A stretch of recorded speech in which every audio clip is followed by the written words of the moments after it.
आज हम पढ़ेंगे कक्षा 9वीं का विज्ञान की पाठ्य पुस्तक आज हम पढ़ेंगे और इसे समझते हुए पढ़ेंगे, जिससे कि आप न केवल 9वीं में अच्छे नंबर ला पाओ, बल्कि आपको यदि आप आगे भी विज्ञान पढ़ते हो, ठीक है, 11th और 12th में भी विज्ञान पढ़ते हो, तो उसका बेसिक जो है बच्चों शुरू हो जाता है, वो 9th से ही शुरू हो जाता है।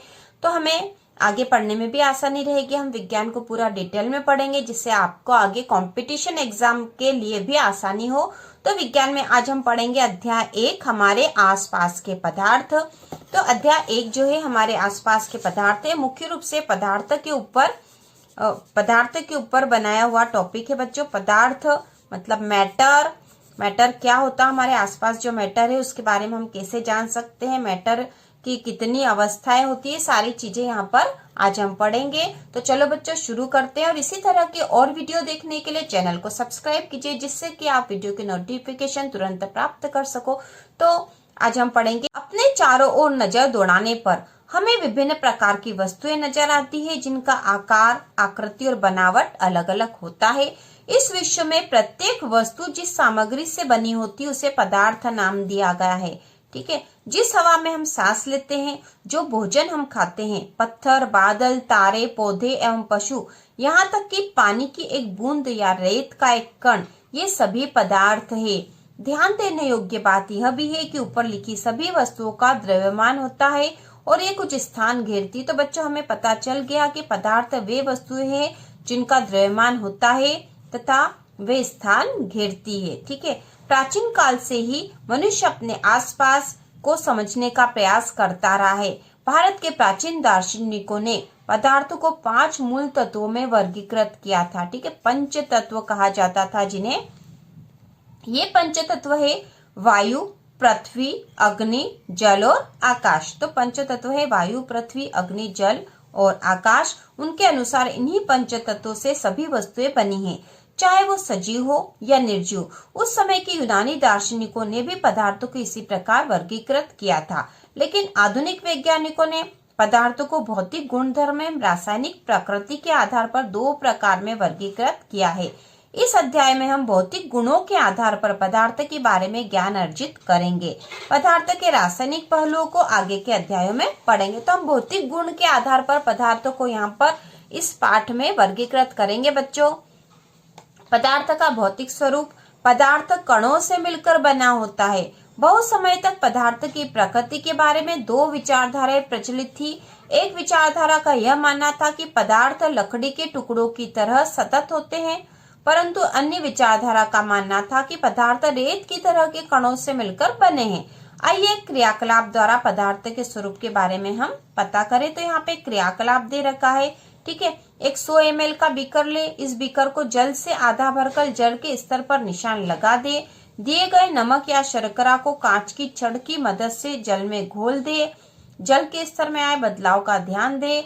आपके अनुसार नमक या शर्करा का क्या हुआ, वे कहाँ गायब हो गए। तो जल हमने भर लिया 100 ml एक बीकर में, उसमें हमने नमक या शक्कर डाल दी, फिर उससे हिला दिया तो वो घुल जाएंगे, वो कहाँ गायब हो गए।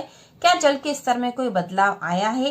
इन प्रश्नों के उत्तर पाने के लिए हमें इस विचार को स्वीकार करना होगा कि सभी पदार्थ कणों से बने हैं। उपरोक्त क्रियाकलाप में चम्मच में रखी गई नमक या शर्करा अब पूरे पानी में घुल गई। यहाँ पर क्रियाकलाप दे रखा है, ठीक है। बीकर में जल भरा, उसमें हमने नमक या शक्कर डाल दिया और हिला दिया है, और यह नमक शक्कर का घोल बन गया है।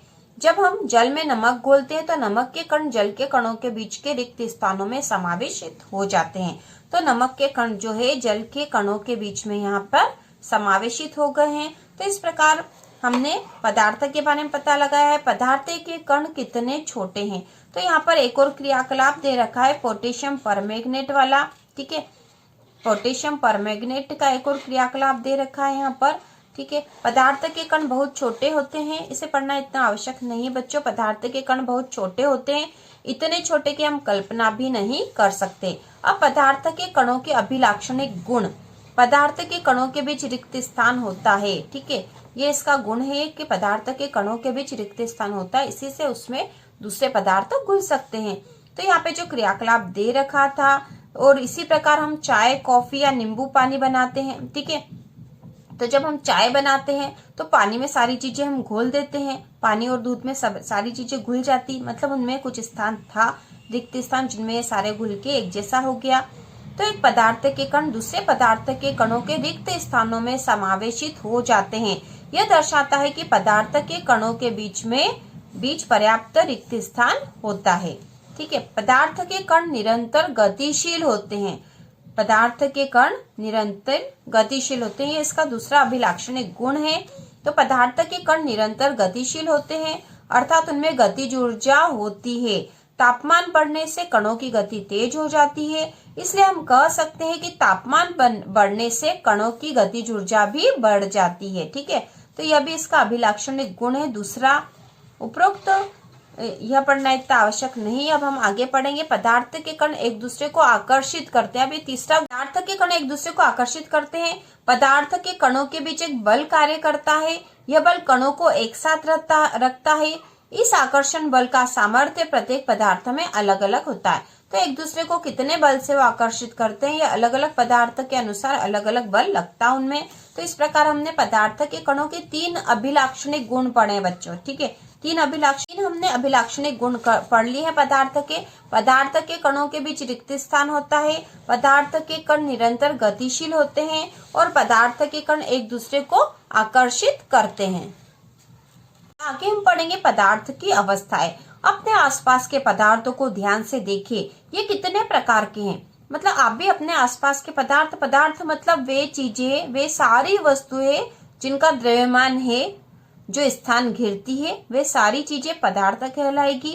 ठीक है, तो हम पाते हैं कि पदार्थ अपने 3 रूप में होते हैं, ठोस, द्रव और गैस। पदार्थ की अवस्था उसके कणों की विभिन्न विशेषताओं के कारण होती है।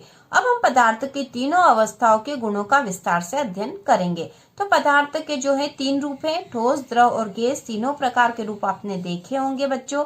ठोस अवस्था की बात हम करेंगे। ठीक है, ठोस अवस्था में जो उदाहरण यहाँ दे रखे थे, वो दे रखे थे पेंसिल, पेन, किताब, सुई। तो हम देख सकते हैं कि इन सभी का एक निश्चित आकार, स्पष्ट सीमाएं तथा स्थिर आयतन यानी नगण्य संपीड्यता होती है।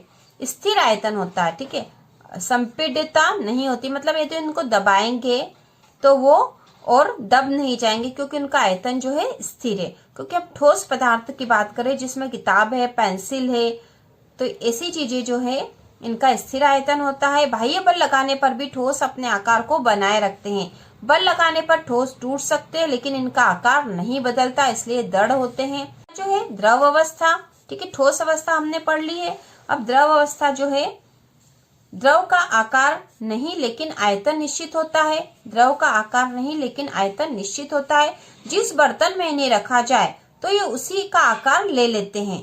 द्रव में बहाव होता, मतलब यदि इनको बहाएंगे तो बहने लग जाएंगे और इनका आकार बदलता है, इसलिए दृढ़ नहीं लेकिन तरल होते हैं। सभी जीवधारी अपने जीवन निर्वाह के लिए श्वास लेते हैं।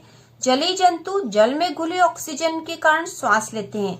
इस तरह से हम इस निष्कर्ष पर पहुंचते हैं कि द्रव में ठोस, द्रव और गैस तीनों का विसरण संभव है। जिस प्रकार से जलीय जंतु जो जल में रहते हैं वो जल में घुली हुई ऑक्सीजन को सांस के रूप में लेते हैं, मतलब जल में ऑक्सीजन घुली हुई अवस्था में रहती है, ऑक्सीजन रहती है। तो इस प्रकार यहाँ बताया गया है कि द्रव में ठोस, द्रव और गैस तीनों का विसरण संभव है, मतलब तीनों ही उसमें हो सकती है, घुल सकती है। ठोसों की अपेक्षा द्रवों में विसरण की दर अधिक होती है। ठोस की अपेक्षा द्रव में विसरण की दर अधिक होती है, मतलब अधिक चीजें इसमें घुल सकती है। ऐसा इसलिए क्योंकि द्रव अवस्था में पदार्थ के कण स्वतंत्र रूप से गति करते हैं और ठोस की अपेक्षा द्रव के कणों में रिक्त स्थान भी अधिक होता है। इसका अगला है गैसीय अवस्था। तो गैसीय अवस्था के बारे में हम पढ़ लेते हैं। आपने कभी उस गुब्बारे वाले पर ध्यान दिया है जो गैस के एक ही सिलेंडर से बहुत सारे गुब्बारों में हवा भरता है?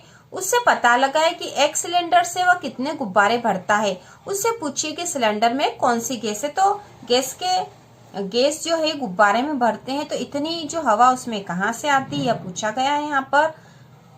हमने देखा है कि ठोसों एवं द्रवों की तुलना में गैसों की संपीड्यता, कंप्रेशन काफी अधिक होती है। संपीड्यता मतलब यह है कि यदि हम उसे दबाएं तो वो बहुत अधिक दब जाएगी। हमारे घरों में खाना बनाने में उपयोग की जाने उपयोग की जाने वाली द्रवीकृत पेट्रोलियम गैस एलपीजी, एलपीजी का फुल फॉर्म है लिक्विड पेट्रोलियम गैस, मतलब द्रवीकृत पेट्रोलियम गैस, या अस्पतालों में दिए जाने वाले ऑक्सीजन सिलेंडर में संपीड़ित गैस होती है। संपीड़ित मतलब बहुत अधिक दबाव में उसको दबाकर भर दिया जाता है। आजकल वाहनों में ईंधन के रूप में संपीड़ित प्राकृतिक गैस सीएनजी का उपयोग होता है। संपीड़ितता काफी अधिक होने के कारण गैस के अत्यधिक आयतन को एक कम आयतन वाले सिलेंडर में संपीड़ित किया जा सकता है। ठीक है, तो गैस का आयतन अधिक होता है तो भी उसको संपीड़ित करके कम आयतन वाले सिलेंडर में भर दिया जाता है, क्योंकि गैस का संपीड़न दर बहुत अधिक होती है एवं आसानी से एक स्थान से दूसरे स्थान तक भेजा जा सकता है। हमारी नाक तक पहुंचने वाली गंध से बिना रसोई में प्रवेश किए ही हम जान सकते हैं कि क्या पकाया जा रहा है। ये गंध हम तक कैसे पहुंचती है? खाने की गंध के कण वायु में मिल जाते हैं और रसोई से फैलकर हम तक पहुंच जाते हैं। यह गंध के कण और दूर भी जा सकते हैं। पके हुए गर्म खाने की महक हमारे पास तक कुछ ही क्षणों में पहुंच जाते हैं। इसकी तुलना ठोस एवं द्रव के मिश्रण से करें। ठीक है, तो गैस की जो विसरण दर है बहुत अधिक होती है, जबकि ठोस और द्रव की बहुत कम होती है। कणों की तेज गति और अत्यधिक रिक्त स्थानों के कारण गैसों का अन्य गैसों में विसरण बहुत तीव्रता से होता है, मतलब गैसें एक दूसरे में बहुत तेजी से मिल जाती है। यहाँ पर एक चित्र दे रखा बच्चों, ठीक है, यहाँ पर दे रखा ए, बी और सी। तो ए, बी, सी पदार्थ की तीनों अवस्थाओं के कणों का योजनाबद्ध आवर्धित चित्रण है।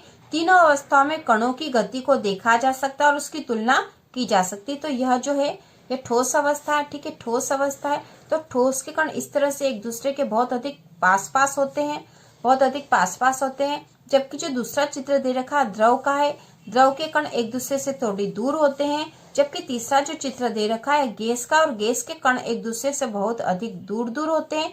इन कणों के बीच में बहुत अधिक रिक्त स्थान होता है। तो इस प्रकार हमने देख लिया पदार्थ की तीनों अवस्थाओं के बारे में। गैसीय अवस्था में कणों की गति अनियमित और अत्यधिक तीव्र होती है।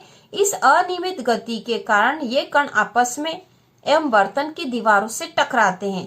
बर्तन की दीवार पर गैस कणों द्वारा प्रति इकाई क्षेत्र पर लगे बल के कारण गैस का दबाव बनता है। ठीक है, प्रति इकाई क्षेत्र पर यदि बल लगता है तो गैस का दबाव यहाँ बनता है। तो अब हम पढ़ेंगे, यहाँ पर प्रश्न है किसी तत्व के द्रव्यमान प्रति इकाई आयतन को घनत्व कहते। तो बच्चों आपको पता होना चाहिए कि किसी तत्व के द्रव्यमान प्रति इकाई आयतन को घनत्व कहते हैं। घनत्व बराबर द्रव्यमान बट्टे आयतन। इसी के आगे हम पढ़ेंगे बच्चों, सामान्यतया ठोस पदार्थों की अपेक्षा द्रवों का घनत्व कम होता है। ठीक है, ठोस की अपेक्षा द्रव का घनत्व कम होता है। लेकिन आपने बर्फ के टुकड़े को जल में तैरते हुए देखा होगा। पता लगाइए ऐसा क्यों होता है। तो बर्फ का टुकड़ा जल में इसलिए तैरता है क्योंकि जो जल है जिसमें बर्फ का टुकड़ा डाला गया है उसका घनत्व बर्फ के घनत्व की तुलना में अधिक है। ठीक है, इसलिए बर्फ जो है जल में तैरता हुआ दिखाई देता है।